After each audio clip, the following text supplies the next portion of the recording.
Então agora, pessoal, eu vou estar falando de um modelo que ele foi criado inicialmente para ter muita eficiência energética e ser implementado diretamente no hardware. A gente vai estar falando primeiro aqui de redes neurais sem pesos, tá? Que ele é um modelo que foi introduzido pelos pesquisadores Bledsoe e Browning lá por volta de 1959, tá? Que na época era conhecido como um classificador N-tuple.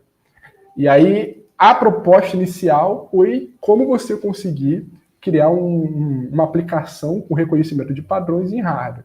E aí eles propuseram esse tipo de classificador. E aí hoje em dia a gente tem alguns modelos que foram originados a partir desse, né, inspirados por esse modelo inicial, que tem sido investigado. Né? O primeiro dele é a Wizard, que foi o primeiro modelo de redes neurais sem pesos que ficou popularmente aplicado comercialmente, tá? Lá em 1988. Eu vou estar entrando em detalhes em como é o funcionamento da Wizard. Dentre eles, temos aí as PLN, né, que são as Probabilistic Logic Nodes, que eles utilizam ali um conceito de probabilidade para você fazer a atualização dos neurônios, tá? Nesses modelos, os neurônios eles vão ser representados como se fosse uma memória RAM, diferente lá do que a gente tem nas redes neurais com pesos, né, onde o neurônio ele é um vértice de um grafo, ele tem um peso associado. Aqui o neurônio ele vai ser uma memória RAM, ele só precisa armazenar o conhecimento ali que vai sendo passado para ele, tá? Outro tipo de modelos a gente tem aqui a GSN, né? GNU e a SDM, que é a Sparse Distributed Memory. Esse modelo aqui ele tem sido bastante popular ultimamente, tá? Tem bastante trabalho em relação a ele. Eu vou estar falando dele mais adiante quando eu apresentar o segundo modelo. Então aqui, só para a gente entender como que é o funcionamento de uma rede neural sem peso, eu vou estar aqui comparando, né, a rede com peso. Então esse aqui é o modelo de com peso e sem peso para a gente ver essa diferença. Então esse aqui é o modelo original do McCulloch-Pitt, né, que é o Perceptron.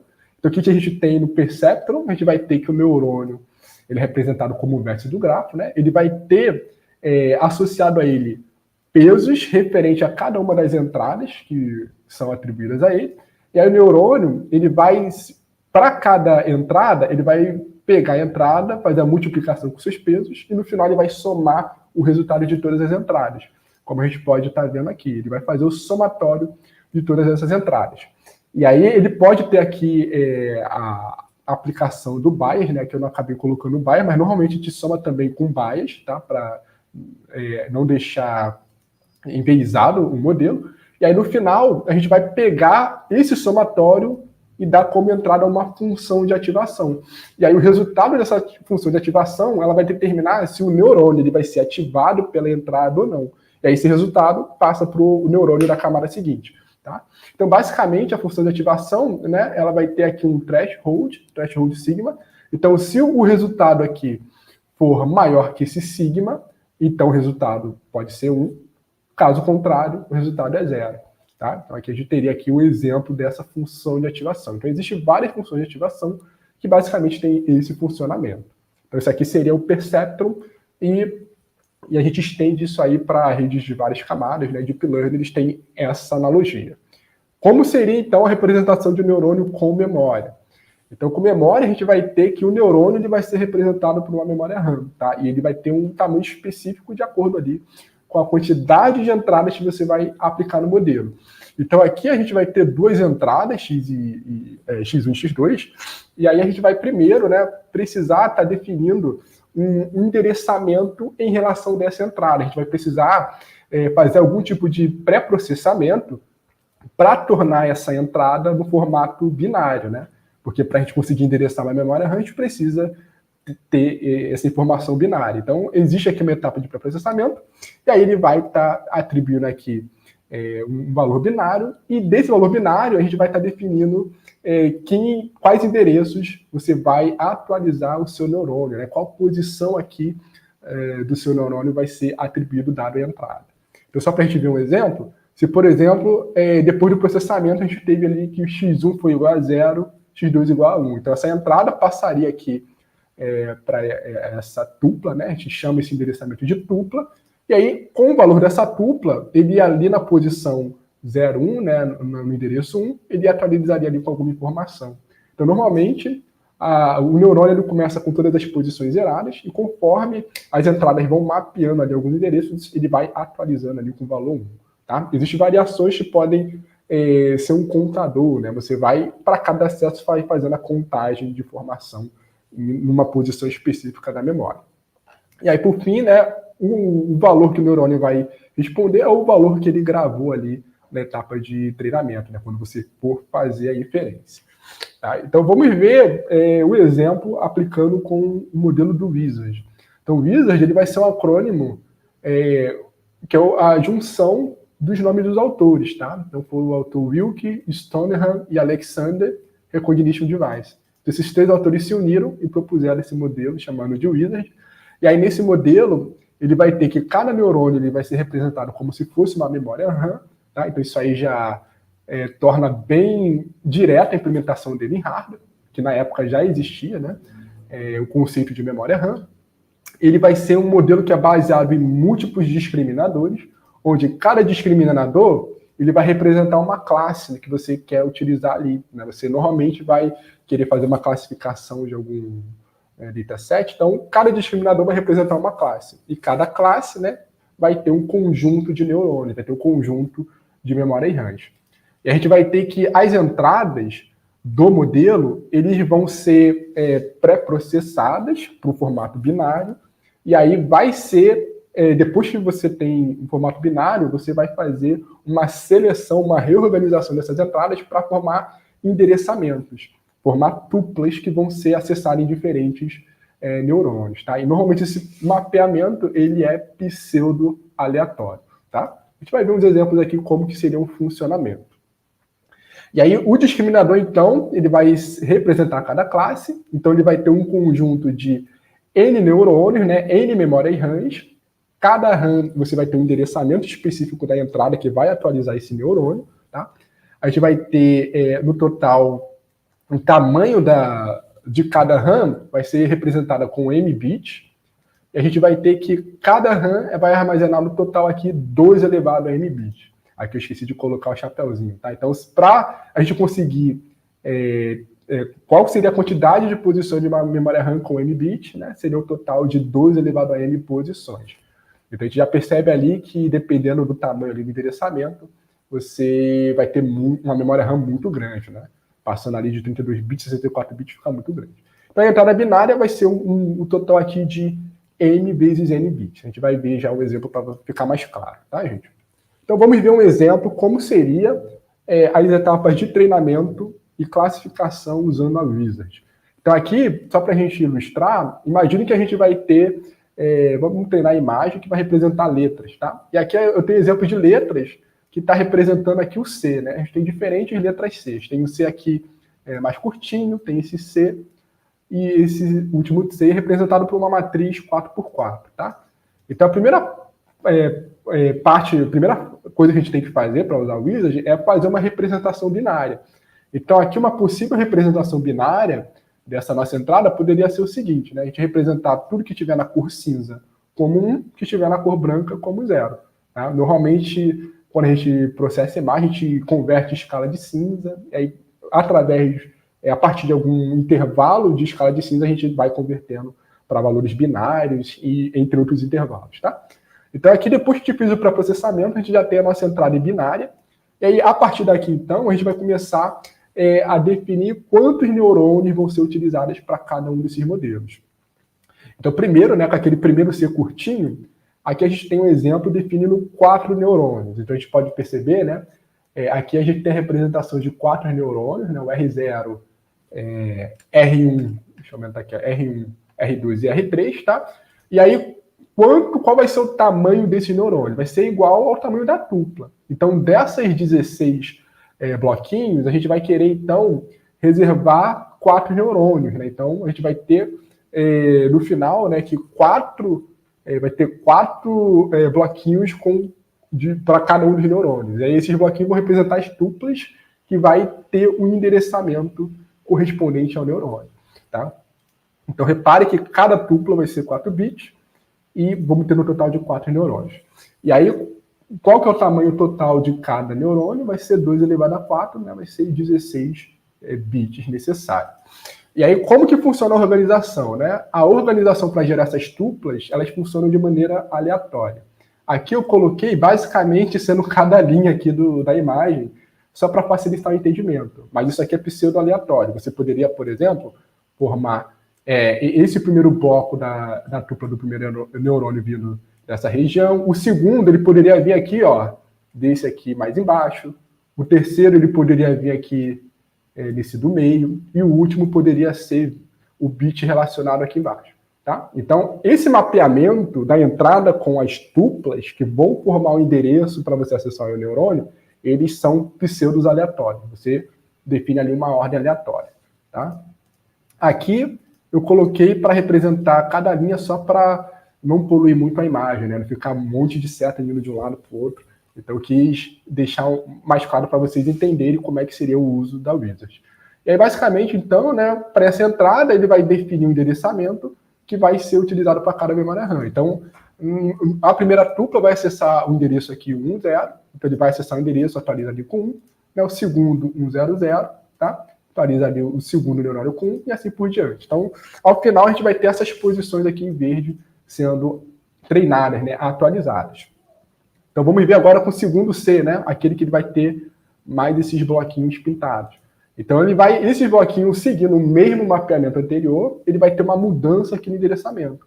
Então, repare, né, que aqui no meio, os neurônios R1 e R2, eles são o mesmo endereço utilizados anteriormente, e aqui o primeiro, ele vai ser o endereço 1, 0. Então, a gente atualiza aqui correspondente, e a gente vai ter aqui duas posições sendo atualizadas. Tá? Por final, o último C que a gente viu, né, que é preenchendo aqui a primeira e a última linha, a gente vai ter a atualização aqui nos endereços 1, 1, 1 do neurônio 0 e o neurônio 3. Tá? Então, no final, o modelo ele vai ter essas três posições preenchidas, tá? No neurônio 0 e 3, e uma posição no neurônio R1 e R2. Então, vamos ver agora como é que seria a classificação. Né? Uma vez que a gente treinou, a gente não precisa estar passando esses exemplos várias e várias vezes. Eu esqueci de mencionar, né, que normalmente redes neurais sem pesos, o treinamento a gente diz que é one-shot learning, ou seja, você só passa os exemplos de treinamento uma única vez. Você não precisa passar várias vezes, como acontece nas redes com pesos. Né? Você tem ali um número de épocas, cada época você passa todos os seus exemplos de treinamento. Aqui a gente só passa uma vez. E aqui agora é o exemplo da classificação, né? Agora eu quero classificar essa imagem, deixa eu voltar aqui, ó, essa imagem que é esse C aqui menorzinho, né? Então, como que funciona a classificação? Então, você já tem o seu modelo treinado, vai gerar, então, as tuplas, seguindo o mesmo mapeamento pseudo-aleatório como foi feito no treinamento, e aí você vai ler exatamente esses endereços, né? Então, aqui, a primeira tupla vai ler a posição 0, que não tinha nada zerado, né, no primeiro neurônio. No segundo neurônio vai ler a posição 1, 0, que também não tinha nada. E nos últimos neurônios você vai ler a posição que continha algum valor. E aí, no final, né, o valor que você obteve de neurônio, você vai somar. Então, o primeiro e o segundo retornou aqui o valor 0, o terceiro e o quarto retornou o valor 1, então você soma esse valor, e aí isso aqui vai indicar, vamos dizer que uma proximidade com esse tipo de discriminador, tá? Então aqui, né, 50% de neurônio foram ativos, então, assim, a gente não sabe de fato se pode chamar que isso aqui é um C ou não, né? Faltou mais exemplo, tá? Só para a gente ter mais um exemplo, né, a gente tem meio que esse I aqui pequenininho, como é que seria a parte de classificação dele, né? Então, acessando todos os neurônios, a gente vê então que os três primeiros retornaram o valor 0, enquanto aqui o último retornou o valor 1, retornando aqui a resposta de 1. Então, isso aqui indicaria que provavelmente essa entrada não é a letra C. Tá? E aí, o que a gente vai ter então nesse modelo? Como ele vai ter vários discriminadores, né? Cada discriminador ele vai ser treinado com uma classe diferente. E aí, na classificação, então, a gente vai pegar nossa entrada, colocar para cada um. Então, aqui vai ter um discriminador que a gente viu anteriormente, que era o discriminador que conhecia a letra C. Aí vai ter um outro discriminador que conhecia a letra A, e assim por diante, tá? Aquele discriminador que retornar o maior valor da resposta vai ser selecionado como a classe candidata na predição. Então aqui, né, a que retornou a maior resposta, que provavelmente vai ser a classe da entrada que foi treinada, tá bom? Então basicamente é esse o modelo, e aí existem várias variações dele. Aqui eu passei é o modelo original, né, o mais simples possível, tá? Eu vou estar passando aqui 2 trabalhos só para vocês terem conhecimento, né, do que já foi desenvolvido com rede neural sem peso, aí a gente continua para o próximo modelo. Então, o primeiro trabalho, ele foi utilizado numa animação que passava há um tempo atrás no Fantástico, né? Não sei se vocês lembram, que tinha um tempo aí que no Fantástico, toda a notícia relacionada à tecnologia era utilizada numa animação 3D de uma mulher para dar essa notícia, né? E aí, o pessoal que desenvolveu essa animação de computação gráfica, eles tinham um problema de como funcionaria a modelagem dos lábios, né? Como você faria a movimentação dos lábios de acordo com a notícia que fosse dada. E aí, uma solução que se teve para esse tipo de aplicação do Fantástico foi exatamente usar uma rede neural sem peso para fazer a modelagem desse problema e conseguir passar a movimentação em tempo real, tá?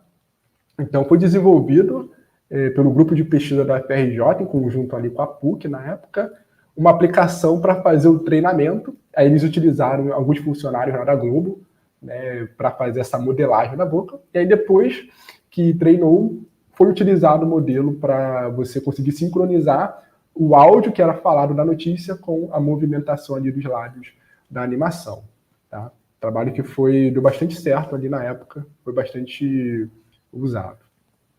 Outro tipo de trabalho que eu quero mostrar para vocês é um trabalho que foi feito ali em 2020, onde a gente utilizou rede neural sem peso para tornar mais rápido a convergência de modelos de deep learning, tá?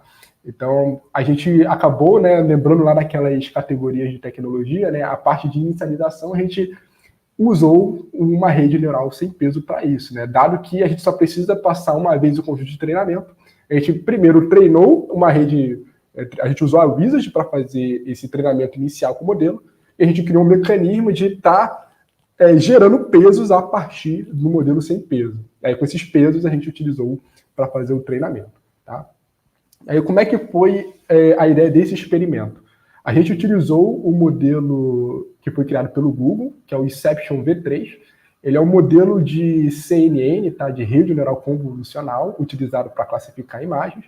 A gente pegou o modelo treinado, né? O modelo ele contém mais ou menos ali 42 camadas. A gente pegou esse modelo treinado com o dataset do ImageNet, e a gente queria fazer um transfer learning, né? Pegar esse modelo e treinar com o dataset do Cifar-10, tá?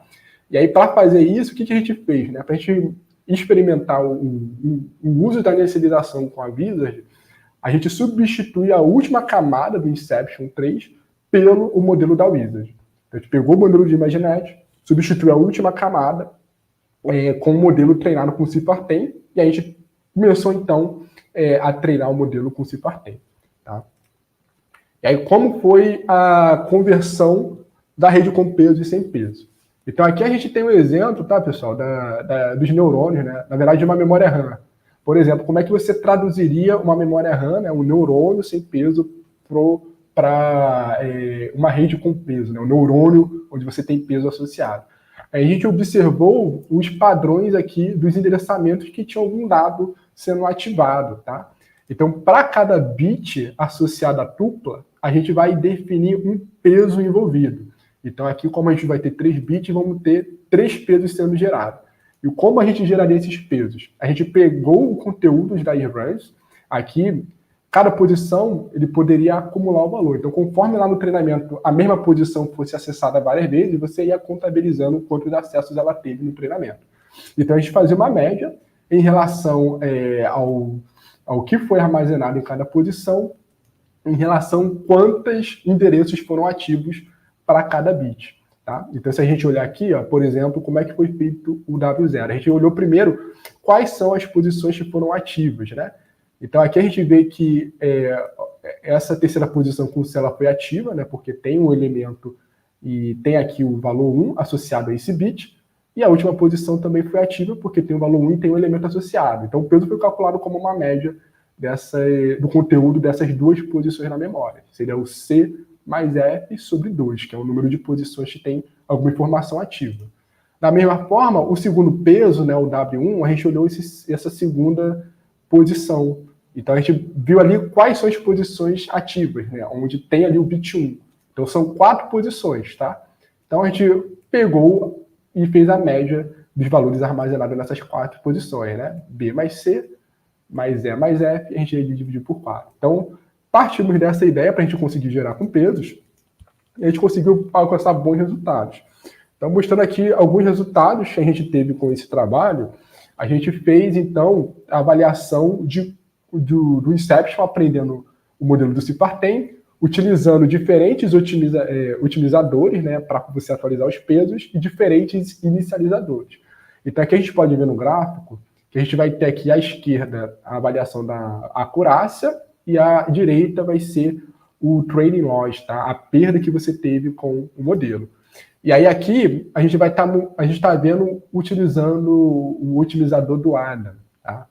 Então aqui a gente vai ter, para cada linha, vai ser um critério de inicialização diferente. A gente tem aqui usando o critério do Xavier, tem aqui usando o RI e usando a proposta do trabalho, que é a Wizard. Então a gente percebe, né, olhando aqui o eixo X, ele vai representar um número de interações, né, um número de épocas que são utilizadas. Então a gente percebe, analisando aqui a precisão, que a Wizard ela começa a convergir mais rápido que os outros inicializadores. Então aqui com poucas interações, né, se a gente for olhar aqui certinho, a gente já consegue ter um modelo com uma boa acurácia, né, batendo aqui quase 70% de acurácia, enquanto os demais aqui nem passaram dos 10% ainda. E conforme a gente vai tendo as interações, né, todos os modelos vão se convergindo. Tá? Então a gente viu assim com a Wizard, ele consegue convergir bem mais rápido do que com os outros modelos. E aqui em relação ao loss que você vai ter no pedido. Então você já começa aqui com uma boa redução aqui do loss, abaixo aqui de 6% ali de perda. Isso aqui usando o otimizador AIDA, né? A gente tem esse AIDA Delta, que é uma variação um pouco mais inteligente. A gente vê também que a Wizard começa convergindo bem, né? Ali os 60% de acurácia, e alcança os mais de 70%, enquanto os outros inicializadores ficam abaixo de 70%. Tá? E aqui, como foi o loss dele, ele fica bem com um erro bem baixo, com poucas interações. E aqui, só para finalizar, temos usando o SGD, né, que é o Stochastic Gradient Descendation, né, que normalmente é o mais utilizado, é o Backpropagation, onde você define os batch, né, e vai calculando o gradiente de forma descendente, tá? É o mais utilizado. A gente vê que a Wizard aqui começa convergindo rápido, né? Batendo ali 70%.